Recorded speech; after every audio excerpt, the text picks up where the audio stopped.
Good morning and welcome back. Thanks for joining us again.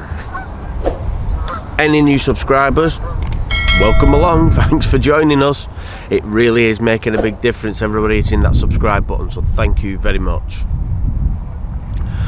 We left you on this spot last week after quite a windy trip down to here, and today's not going to be any different. We've got heavy rain forecast, we've got wind forecast, and that's coming in later on in the day. So we up early, we want to get out. We've got about 5 or 6 locks to get through today.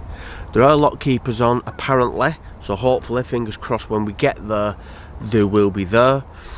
Other than that, we just want to get through these, get moored up and get inside before all the bad weather starts. So let's get on with it.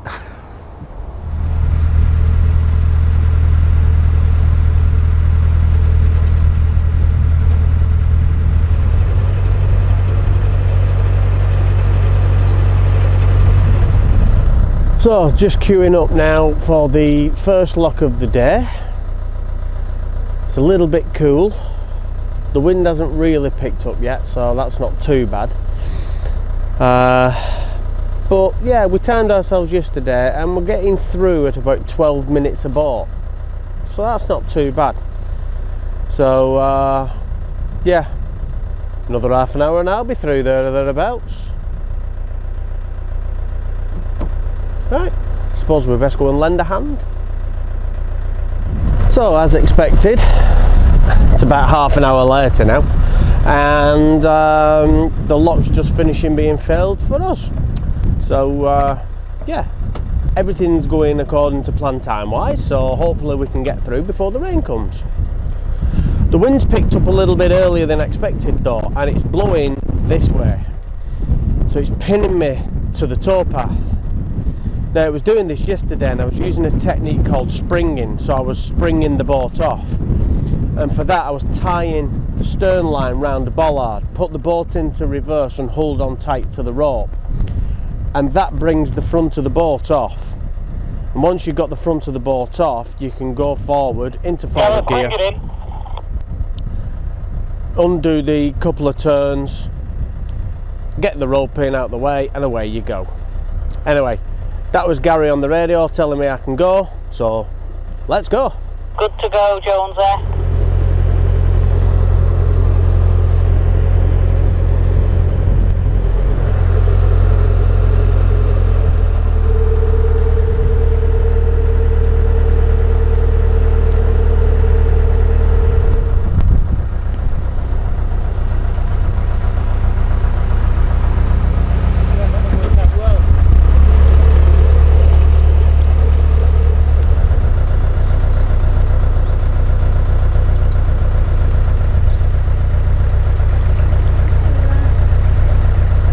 I'm not sure if we've shown this before, but this that's just appearing now out the water, for those that don't know, and there are some people who watch this channel that aren't boaters. I know we've got family and friends that aren't boaters that wouldn't know. So for those that don't, this is what we call the sill, and that is your worst enemy when you're going down a lock. We're not too bad here because you can see we've got quite a bit of a gap, but some of them are a lot closer to the back of the boat when we're going down. And many a boats get sunk in locks because the back end gets trapped on that as we go down, and then yeah, the front of the boat goes in the water and rushes in and we sink. So when we're coming down, we always make sure that the front of the boat isn't trapped on the lock gates, and more importantly, the back of the boat isn't going to be sat up there. Just thought I'd share that with you. So where these two boats are, you'll probably notice just in between these boats there's lots of nice fresh brand new concrete and a nice new towpath. And that's because where we are now is more or less right in the middle of where the breach was on the Middlewich branch. So pretty much all this part of the canal disappeared down into the valley below, and pretty much all of the water went with it. So this that you can see now is the repair job, and it's now actually quite nice moorings. It's always nice to see some old working boats on the canal and still moving around. Here's a couple of nice ones.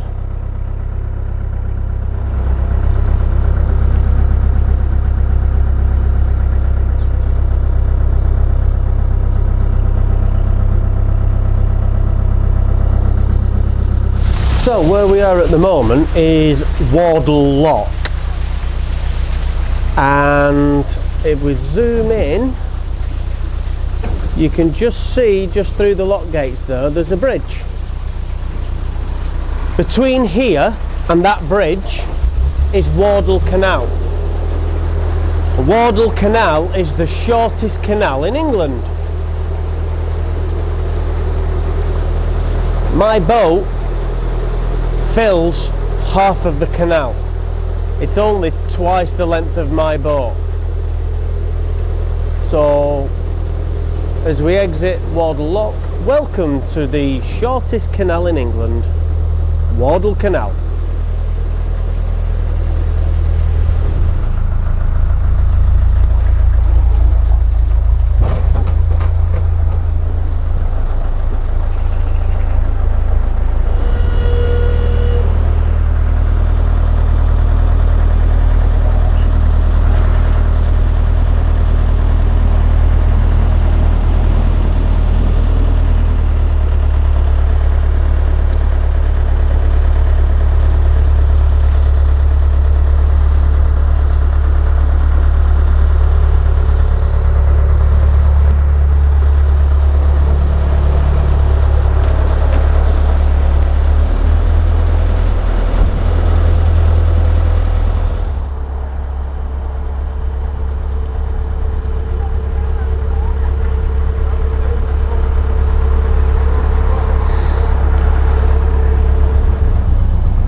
This is the first of 3 locks which make up Middlewich Locks. Now I've done these locks twice before coming down. One time I made it look like I knew what I was doing, and the other time I just completely messed it all up. And the reason for that is that when you come down and you come out of Middlewich Lock, you come out that way, and then you've got this right angle, 90-degree right angle, and where that boat is there, in fact that is Stuart on his new narrowboat home, our subscriber. That's the other lock. So I've got 70-footer boat to get out over here, so my bow ends up there before I can start to put a turn in. Sometimes it goes round in one, other times it takes a lot more than one.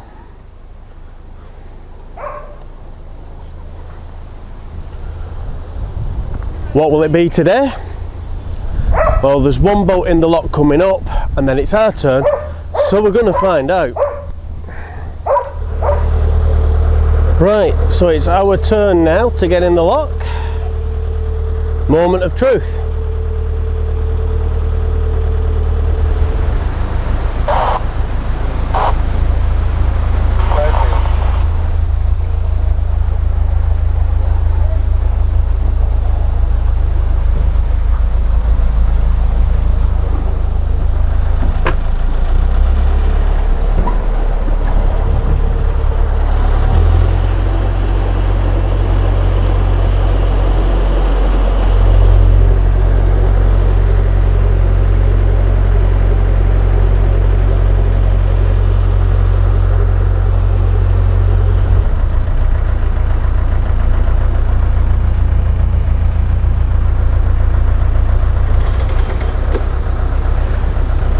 I would call that a success. In one. Never had to stop and put it in reverse. Next time I come through there though, you do realise I'll be all over the place and hitting every bank going. Like a ball in a pinball machine.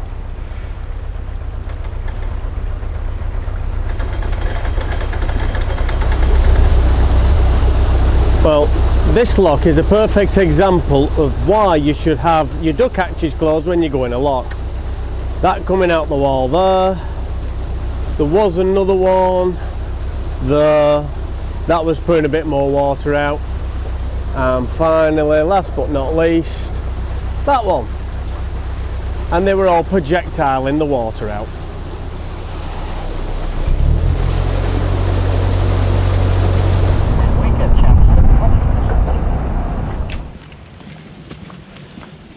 Well, we've just done Middlewich Locks.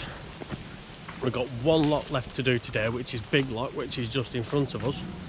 But as you can see, we're walking and we're on the boat because we're going down to the King's Lock pub. Not for the pub, but for the cafe. So maybe a bun and a cup of coffee, and then we'll crack on again. Well, what a surprise. Look who's in the cafe before us. Hey? Benefits of going first. But just look upstairs. Yeah, I know, the pub's up there.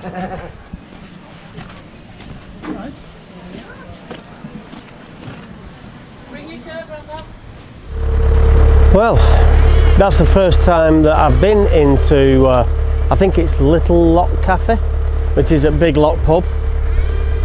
And that's the first time. I think it's only been open for about 12 months from what I can gather. But wow, really nice. I had a cookie and Louise surprised me with a mint, an after 8 hot chocolate, which came with marshmallows, lots of cream, an after 8 mint, a biscuit, pretty much everything you could want for.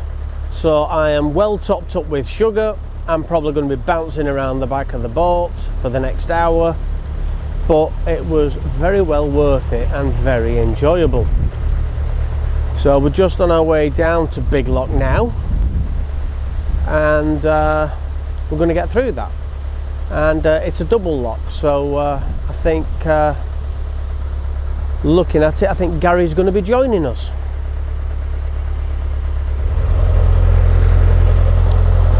Well, that's all the locks done for today.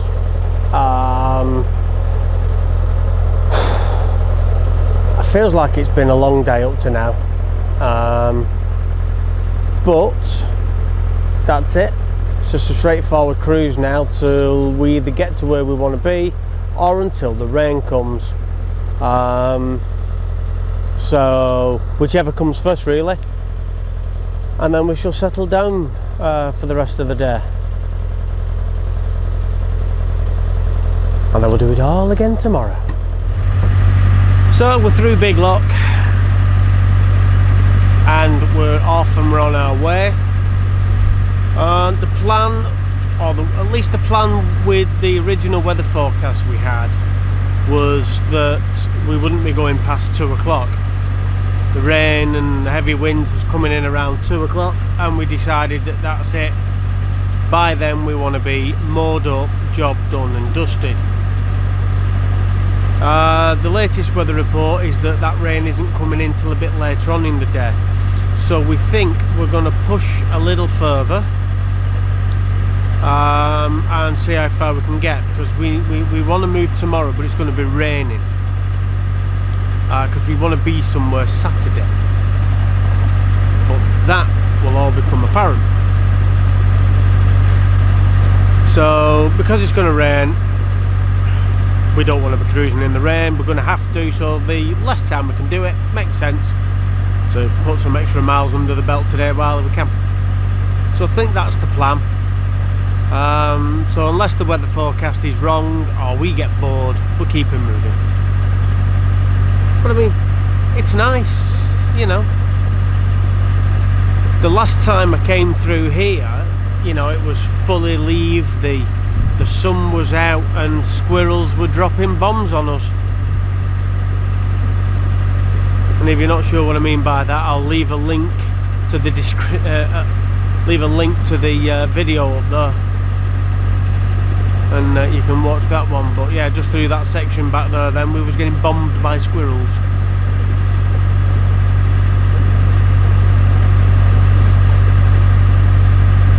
Now, if you can see all these leaves everywhere around us, at the moment, that's causing us a bit of a problem. It's the autumn time, the leaves are falling, the strong winds are coming, it's blowing all that into the canal, and as I'm passing over it, the propeller's dragging that over, and all them leaves are just churning up around the propeller and losing steerage, losing propulsion. So it's always handy to keep an eye on what's going on at the back. And that's Malk on the radio saying he's having to do prop clear again, and I think looking at it, as you can see, there's a lot more coming out the left hand side, and it should be coming out the back, and that's it. So the way we do it, slow the boat, big blast of reverse, back up to neutral, wait a second, big blaster forward, and that'll blow all the leaves out, and we should be able to go for at least another 30 seconds before we have to do it all over again. But it is handy to just keep an eye on the wake at your back of the boat. I can tell you a lot of what's going on. Whenever I've got leaves round it, or bags or anything else, not only does the tiller arm start to shake violently, but the wash doesn't come out directly behind the boat, it kind of kicks off to the left. So when I can see that the wash is coming out to the left, then I know there's something on, if I haven't already sussed out because I'm going slower or I've got restrictive steering. So yeah, that's just one little tip. If anybody didn't know that, just have a look at that, and that can sometimes help you. This area that we're approaching now, over here, we're going that way, but all this area here is Billings Flash. It's a fantastic place to moor. Just don't try to turn your boat around in it. The second you stray from the main line, you will ground. We have rescued boats up here in the past that thought they could try and turn around, and I believe the last boat was a hire boat and was stuck on there for 16 hours before they could get pulled off.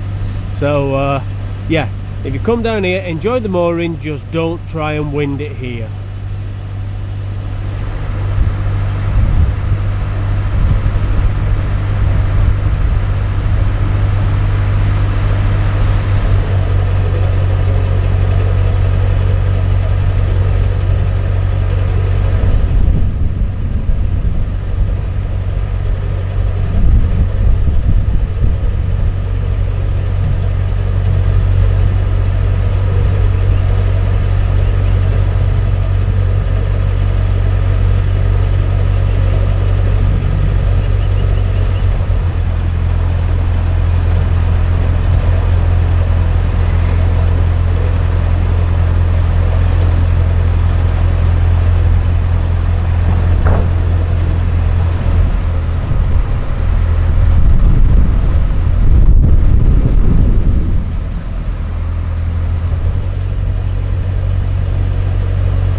And there we have it.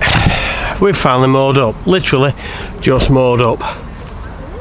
Just down there in the distance where that bridge is, that's Lion Salt Works.